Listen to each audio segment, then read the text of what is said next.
Olá, gente querida. Nos últimos dias, Deus falou comigo para que eu pudesse entregar a vocês um conteúdo precioso. Eu estou me referindo aqui a alguns cursos que eu lancei na internet de maneira paga. Eu vou liberar para vocês diariamente trechos dessas aulas de maneira gratuita para que você e sua família possam ser abençoados. Deus abençoe. A religião que Satanás está preparando. E isso é importante você entender, porque ao longo da história, sempre que alguém quis assumir o poder, ele usou da religião. Lá em Apocalipse capítulo 13, versos 1 e 2, a gente vai ouvir falar sobre o levantamento da besta que surgiu do mar, que é o anticristo, e a besta que surgiu da terra, que é um falso profeta. O texto diz assim: vi emergir do mar uma besta, que tinha 10 chifres e 7 cabeças, e sobre os chifres 10 diademas, coroas, e sobre as cabeças nomes de blasfêmia. A besta que vi era semelhante a leopardo, com pés como de urso e boca como de leão. E deu-lhe o dragão o seu poder e o seu trono e grande autoridade. Obviamente, João está vendo, né, um animal, assim, uma besta fera, né, horrenda, né, toda diferente.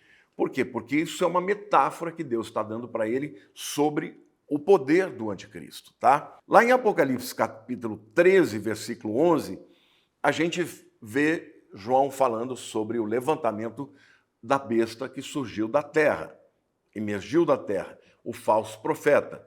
Esse sim, um líder religioso. Vi ainda outra besta emergir da terra. Possuía 2 chifres, parecendo cordeiro, mas falava como dragão. Ou seja, a primeira besta é mais feroz, né? É ela quem devora, ela quem é poderosíssima, né? Para matar, para destruir. A segunda besta com aparência, né, de cordeiro. O cordeiro é o animal do sacrifício, então claramente está falando de um sacerdote aqui. Agora, sua língua é de dragão, ou seja, é ferina, é sedutora. Então, veja, para um cara levantar com poder e com o objetivo de dominar o mundo, vai ter que ter uma narrativa muito poderosa por trás. Entendeu? É muito importante vocês entenderem isso. A união do poder político junto com o poder religioso é fantástico. Por quê?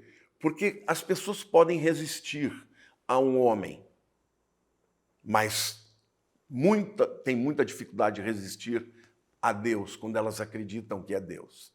Então, por isso que a religião vem e engana as pessoas para que o poder político possa crescer.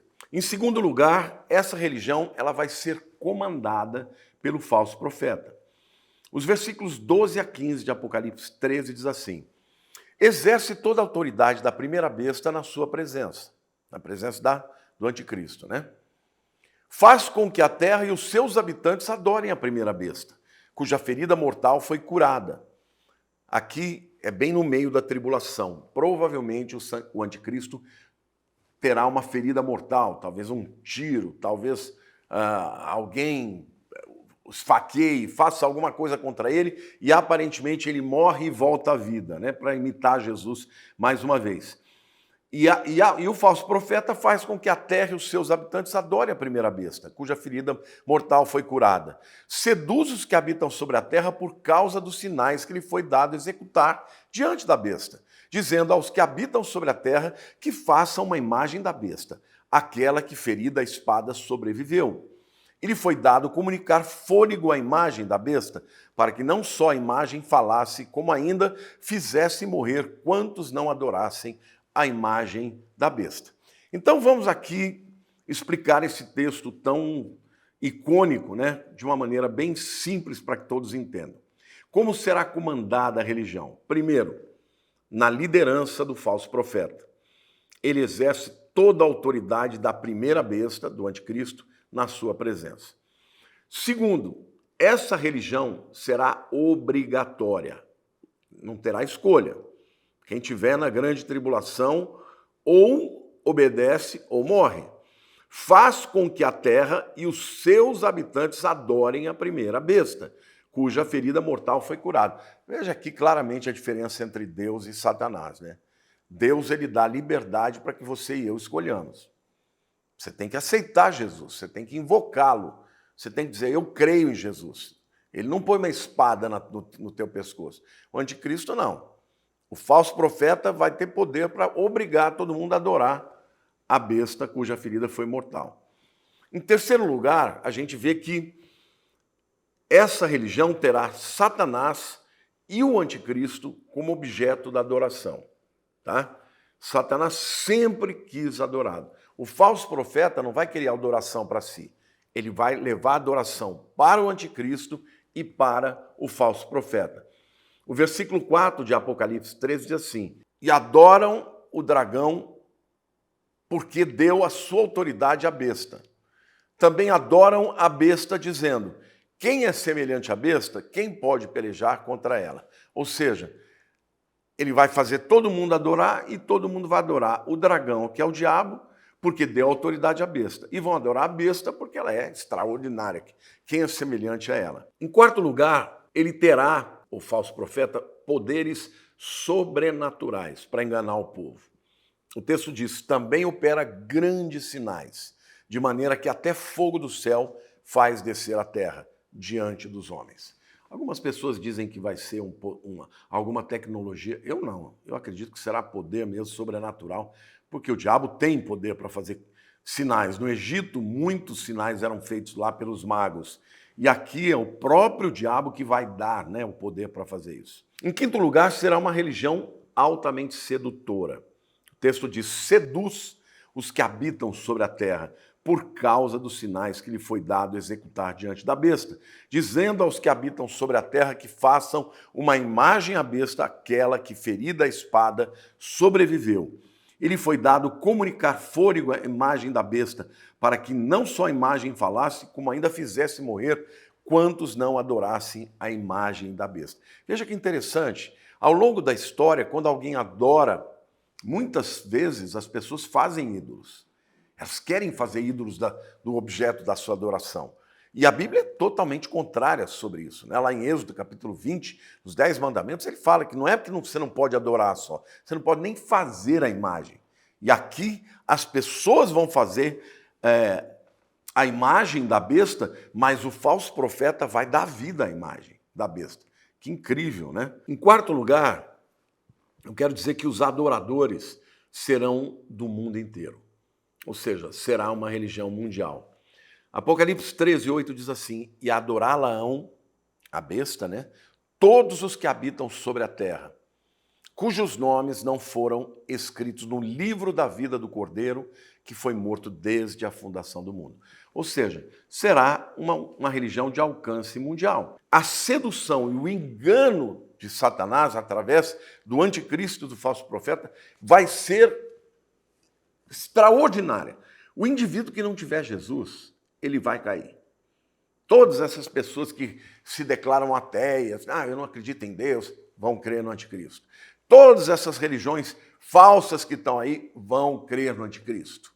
Só não vai crer quem tiver o seu nome escrito no livro da vida. Por último, eu quero fazer algumas observações bem importantes aqui. Quem não for salvo vai cair no engano. Vão ficar impactados com o anticristo, com a sua religião, com a paz que ele vai propor. A marca da besta pode exercer um engano muito importante, gente. E aqui eu quero fazer algumas reflexões com você, porque eu não tenho certeza de como vai ser, tá? Vamos supor que a marca da besta seja um chip ou um nanorobô que seja introduzido no cérebro, né, na testa ou na mão direita. E que seja um dispositivo eletrônico fantástico, né, que vai tomar todos os sinais, né, vitais do indivíduo, que vai permitir que o indivíduo, por exemplo, que vai começar a ficar doente ou tenha lá uma célula cancerígena que está começando a querer se manifestar, aquele dispositivo já vai avisar o médico, né, por um e-mail, por alguma coisa, de que a coisa está errada. Né? Porque no futuro, é isso que eles dizem que vai acontecer. Esses dispositivos introduzidos dentro do indivíduo, ele vai detectar sinais vitais, vai detectar alterações das ondas cerebrais, não é? Mas também vai permanecer, vai dar um boost, né? Vai dar um impulsionamento na nossa capacidade intelectual, vai ter ligação direto com a internet, ou seja, vai ser uma coisa encantadora, todo mundo vai querer ter. Mas quem garante que ele não vai interferir na maneira das pessoas crerem? Porque, gente, saibam que um remédio químico pode interferir na maneira como você sente, não é? Hoje nós temos remédios antidepressivos que ajudam muito para as pessoas que têm depressão. Agora, muito do que nós sentimos é químico. Quando eu escrevi o meu livro, A Maior Profecia do Mundo, o Apocalipse, a maior profecia do mundo, eu falo sobre isso, sobre uma técnica de colocar ímãs na mente das pessoas e esse ímã acabar com depressões, ou minimizar as depressões. Só que o artigo diz que muitas pessoas sentiram, como efeito colateral, que elas começaram a ter dúvida das suas convicções e até mesmo sobre Deus. Então, quem garante que a introdução desse nanorobô, desse chip, não vai fazer as pessoas duvidarem de Deus? Então, a pergunta é, o que vem antes? As pessoas não vão crer e aí vão receber o chip, ou vão receber o chip e, portanto, vão duvidar de Deus e até mesmo da sua fé? Não sabemos. O que nós sabemos é que aqueles que receberem essa marca não terão seus nomes escritos no livro da vida. Eu estou falando isso porque, se acontecer da gente estar no arrebatamento, chegar na nossa geração ao arrebatamento, e alguém ficar, lembre-se, não aceite essa marca em hipótese alguma, porque quem a tiver não vai ter o seu nome escrito no livro da vida.